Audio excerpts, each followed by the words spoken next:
So thank you for stopping by of Real Suburban Living episode of CRIBS.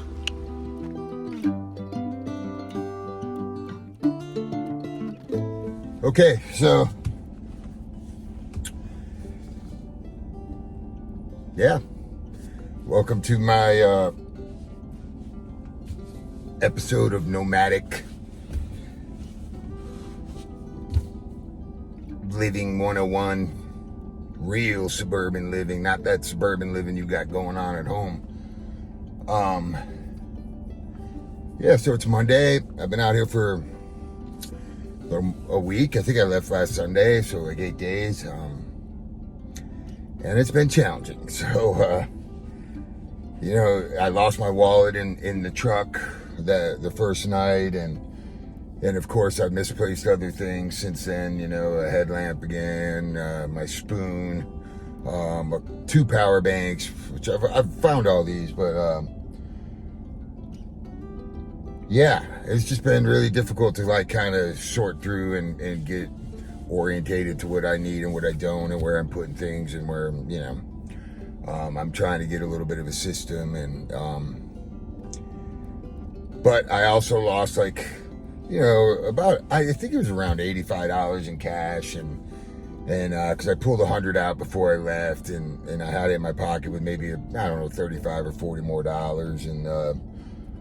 and somewhere along the line, I don't know what happened to it. I really don't, but I had $20 left in my pocket with my wallet, so I scoured the truck, and I can't really recall where it must have fallen out or anything, or why some of it fell out and some of it didn't, but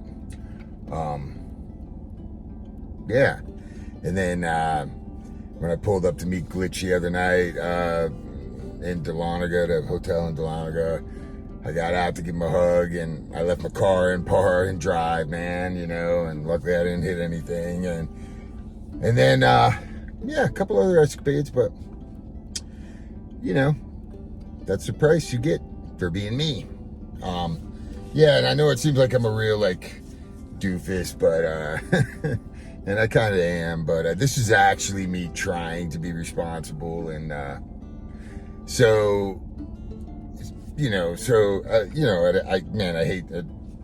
hate talking about myself in this regard, like but I have like what's called major neurocognitive disorder, and so there's a certain like cognitive decline, and it doesn't mean I'm like not, it's not debilitating in any way, but little things like that, like I can't put pieces together sometimes, and I just I'm very forgetful, so as part of my VA disability, but so I have to make some adjustments and check little boxes, because this stuff frequently happens to me, right? And I know it happens to everybody, but it happens to me a little more frequently, and so I made some adjustments in the whip, man, and episode of CRIBS, man. Welcome to my humble abode, and I'm gonna show you around a little bit, and but as you can tell, it's much cleaner. I have my 2 back seats, and even my 3rd row seat, which are completely clear, so technically, which I don't think I would ever have to do this, I could shuttle 6 people with me, right? 7 people, and I have enough room, and then it makes it really easy to just fold down one seat and lay my bed out at night, and kind of getting a little more organized, and to hopefully prevent things going missing, man, like money, phones, which is money, wallets, which is money, laptops, money, headlamps, money, right? It's like, so I'm trying to get a system, and I have some good friends helping me too, like write out some things that and try to remember to put this stuff immediately back instead of setting it down, when I use it. So but let me give you the tour, man. Let me give you the tour.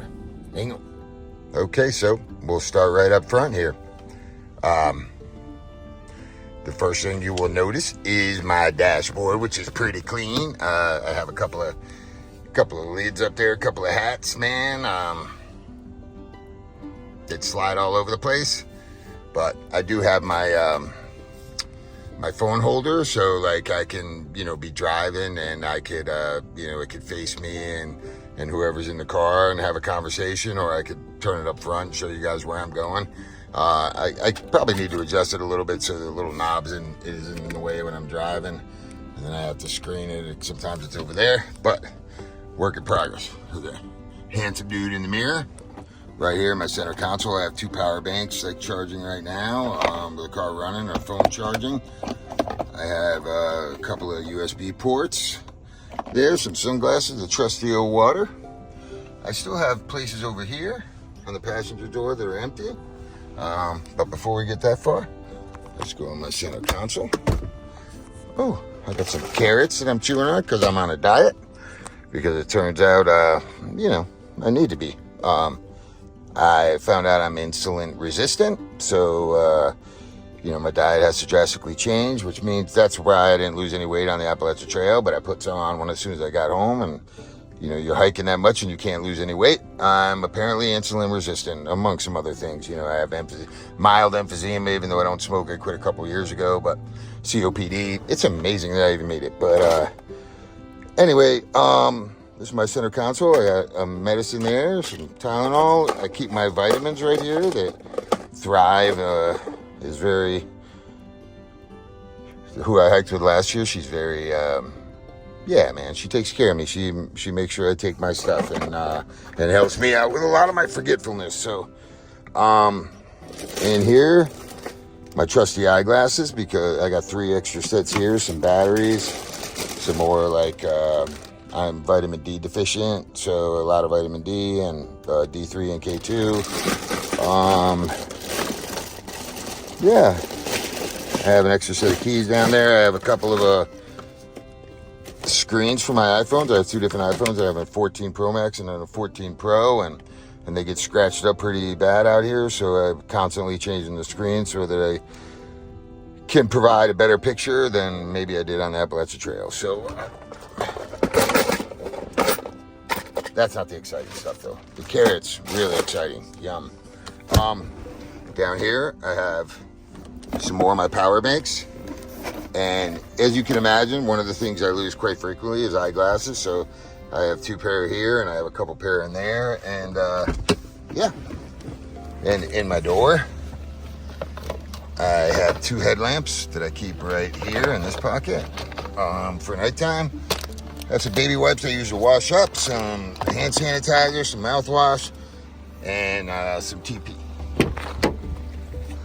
All right, as you can see, my captain's chairs are nice and clean, man. First in the door, I have a microfiber towel that I haven't even used yet. Some trash bags. I have a chamois.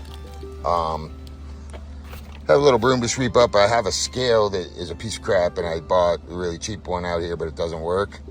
And this pink bag is maybe 2 days worth of clothes, so I don't have to go through my big bag back there. A couple of t-shirts, a sweatshirt,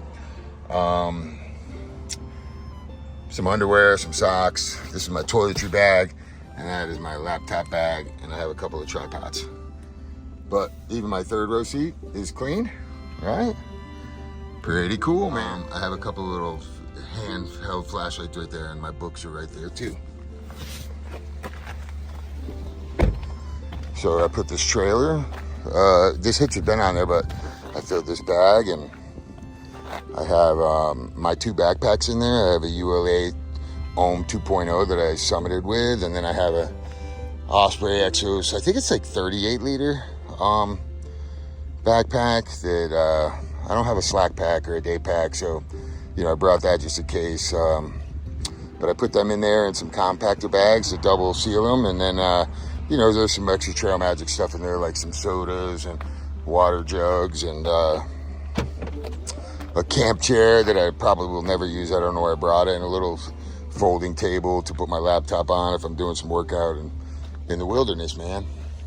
I could put the 2 coolers back there too, because I'm not really concerned about them, but, you know, driving up and down the road, I don't want the ice. I want the ice to last as long as it can. So I have my bedding.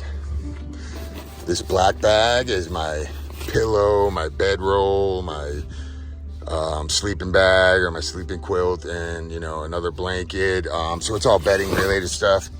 Red bag is my clothes.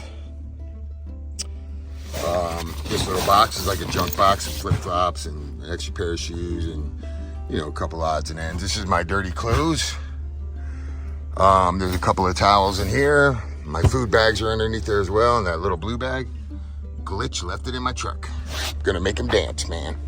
Gonna make him dance. But I fit all that stuff back there. So if I got some hikers, you know, I could put the coolers out back out here, and fit a couple of backpacks in there, and maybe I have to put a couple other backpacks and tie them down out here. So I don't know. But I still have some Ziploc bags here, some cubby space. This is all free. Underneath my seats is free.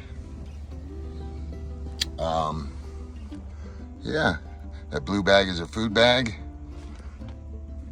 The Thrive was very kind to send me a bunch of her dehydrated meals that are pretty nutritious and better than eating junk food out here. And I have my fanny pack, which I'm gonna start wearing, actually, to help me keep track of my wallet and stuff like that, and put all the things in one place. Makes it easy. I have I have no idea, man. My friend of mine let me use that 1.5 years ago to like hack down some bushes when I was first doing my homeless by choice, when I was clearing the land there, and gave me this and a hatchet and stuff. And this has been in my truck the whole time, or my car the whole time, and maybe it'll come in handy out here. And I have a couple of lights for shooting videos. And in here, let's see, I got some more reading glasses, right? I got my Katahdin stuff.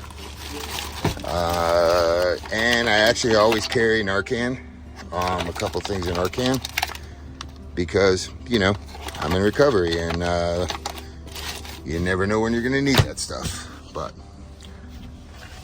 what do you think, man? Home is looking kind of sweet. And I still have plenty of little cubby holes like this and this in my back seat, and there's a few more. So now when I go to bed tonight, all I have to do is, hang on, let's do that now. So, you can tell there's a little button over here, and all I have to do is lay that down.